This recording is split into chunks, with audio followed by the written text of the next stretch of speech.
Hello, welcome to my channel, and today I figured I'd do a review of Sankarea Undying Love by Mitsuru Hattori.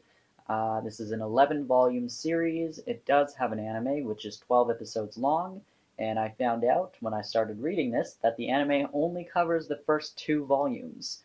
So if you've watched the anime and really liked it, I definitely suggest picking up the manga because there's 9 volumes of content that you've never experienced yet. So the story is about Chihiro Furuya, which is the guy whose back you're seeing on the cover here. He's obsessed with zombies. He wants a zombie girlfriend. He spends all his time watching zombie films. His cat dies, and he decides that he wants to resurrect it using a resurrection potion that he's found a recipe for in an old book. Sankarea, so Rhea is the girl on the cover here. He's going to an abandoned warehouse every night to try and resurrect Bub the cat. He runs into Sankarea, and she decides to help him. She clearly has family issues that she's struggling with. She she feels trapped by her father, who's overprotective and obsessive about her. She wants to be free. She wants to live like a normal girl. And as you can probably tell, she dies and gets resurrected as a zombie. So the story is about her kind of moving in with Chihiro and his family and uh, trying to live like a normal girl that she never got to be when she was alive because of her family. And then also dealing with the fact that her body is physically rotting, her brain is kind of like she's alive mentally for all intents and purposes, but she is kind of it goes into these phases of hunger where she just wants to eat people because she's a zombie. Um, so the art, I like it. Uh, I think that she is so cute. She's so. There's her father. She's very. There's Bub the cat, who also gets resurrected. Um, yeah, like the story is great. There she is, sewing herself back together. Um, the story's great. If you've watched the anime, like I said, it covers the first 2 volumes. Very lighthearted, kind of joking comedy, and then progressively the story just gets darker from there.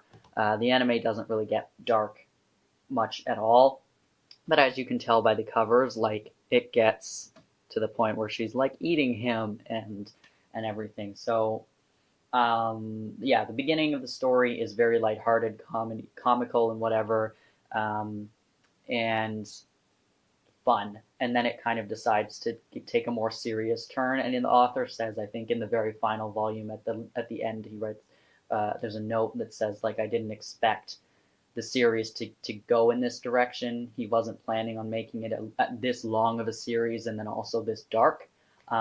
It starts to get into kind of zombie experimentation.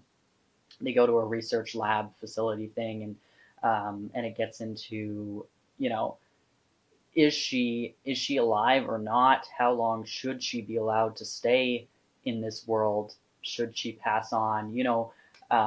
Things like that. When she starts eating people, when is it time to say goodbye?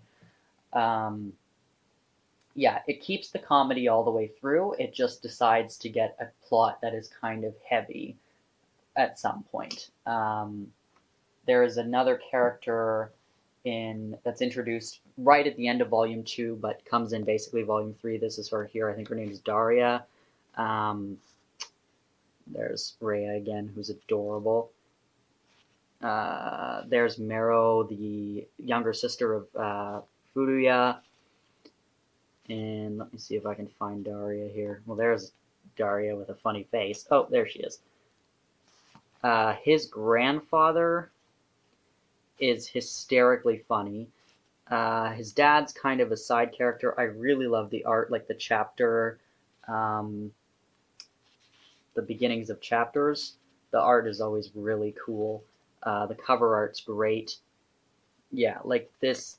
These girls are adorable. They're gorgeous. They're supposed to be gorgeous. This is technically, I think it says ecchi as one of the genres. There is a lot of boobs in this, not gonna lie.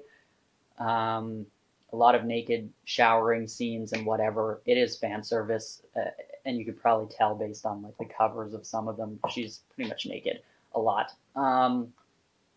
It has a lot of fan service, but I don't think it takes away from the story because you already know what you're getting when you look at these covers.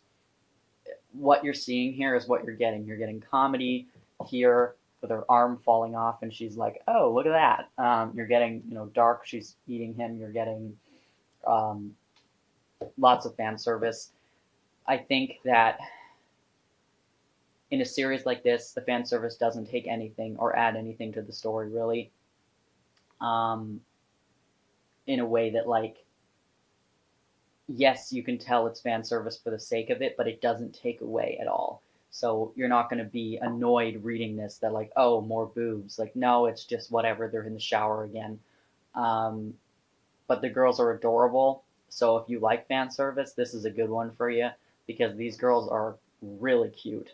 Um, and yeah, I think the characters are very likable. There's a childhood friend as well. It kind of feels harem-esque, or that it was supposed to feel that way, but really the only two girls that like the main guy are Rhea and the childhood friend, um, whose nickname is Wanko. I think her name is actually Ranko or Ranko or something, but um, yeah.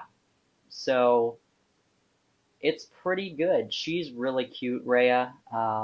She just wants to be a normal girl. She just wants to go to the mall and shop with friends, and it's really sweet to see. So Daria, this girl here, is a zombie researcher. She's like 14 years old, and her plan was to just come and research, but her and Rhea kind of strike up a friendship, and it's nice to see Rhea finally feeling free, and Daria, same thing, feeling free to actually be a kid instead of, just researching and being a scientist. You get to see Furuya making friends and really enjoying his time, but also trying to deal with the fact that this girl that he's in love with is rotting away in front of him. So yeah, the series is really good. It does get dark, like I said, but the art is consistently beautiful. The um, as you can see by the covers, like I think some of these are so stunning. Um, the comedy is consistent all the way through, even during the dark moments. His grandfather is very very funny.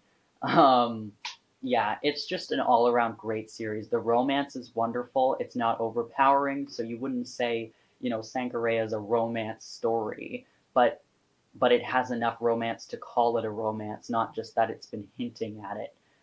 Where a lot of stories that romance isn't the focus, like it's kind of hinted at, but not never goes there. This story does go there. It is a romance that is part of the story, but it's not the only part of the story. Um, yeah, so it does feel slice of life romancy, um, but then it does get a plot and kind of takes off from there. So if you have checked out the anime, I definitely suggest checking this out as well. If you watch anime, I'd suggest maybe checking out the anime first, and then, like I said, it feels like a trailer to the manga series because it does only cover the first two volumes. So if you check out the anime and like it, you're probably going to love the series, the manga series. So, or if you've never even heard of it, definitely check it out because Sankarea, very, very good. It's a Kodansha release, pretty affordable. I think it's probably won't focus, but $10.99 USA, $11.99 Canadian. It was affordable enough for me to buy the entire series. So yeah, it's not looking at like $13, $14 a volume, which sometimes in Canada it gets up to for a lot of these releases. But yeah, and the spines look great together because they all look like this with the little stitches and the different color spines, and then the back is all just different colors with the stitches again. So these look great on the shelf, lined up together, and the covers are gorgeous. So the physical release itself is pretty nice. yeah, I think that's it. If you have any questions about Sankarea, definitely let me know. I'd love to chat about it in the comments. Yeah, look forward to some more videos. Thanks for watching.